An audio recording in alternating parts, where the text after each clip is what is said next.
Alors bonjour tout le monde, toujours Jesse Roberge, votre courtier immobilier pour Via Capital. Ce matin, spot éducatif numéro 5, si je me trompe pas, ce beau lundi matin.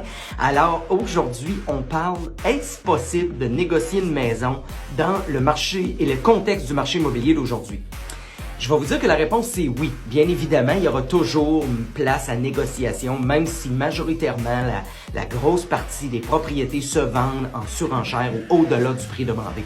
On aura toujours, malheureusement, le client-vendeur qui était un petit peu trop gourmand au niveau de son prix de mise en marché et malheureusement, la faute nous revient à nous, les courtiers.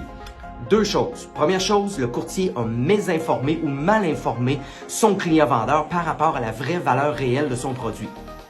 Ou le client-vendeur, malheureusement, veut rien savoir et est un petit peu trop gourmand par rapport à la vraie valeur réelle de sa propriété. Deuxième chose, les courtiers, on vit tellement un marché en feu, en intensité, qu'on perd la notion qu'une propriété peut toujours se négocier à l'occasion. Prenez avantage des gens qui ont malheureusement listé un peu trop cher ou ce que le produit a eu de la misère à sortir dans le week-end au-delà du prix demandé. Ça fait peut-être 10 jours, 20 jours qu'il est sur le marché. Ça ne veut pas dire que la propriété a un problème. Ça veut simplement dire qu'elle est trop chère par rapport à ce que les gens sont prêts à payer pour.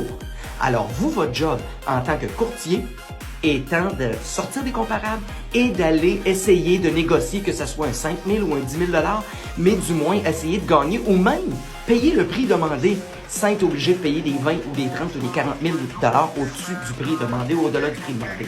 Alors oui, je pourrais vous dire qu'une propriété en 2023, c'est encore une fois négociable, mais il faut profiter de l'avantage des gens peut-être qui ont été un petit peu trop gourmands.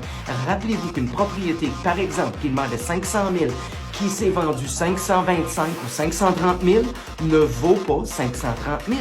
Elle vaut 500 000 et le 525 ou le 530 000, c'est de l'énervement client. Alors, pour vendre ou acheter, ce matin on parle d'acheter, et potentiellement peut-être négocier. Ça m'est arrivé à 2 reprises depuis le début janvier avec des clients. Alors, c'est Jesse Roberge, votre courtier immobilier pour Via Capital. 418-627-3333, 418-627-3333.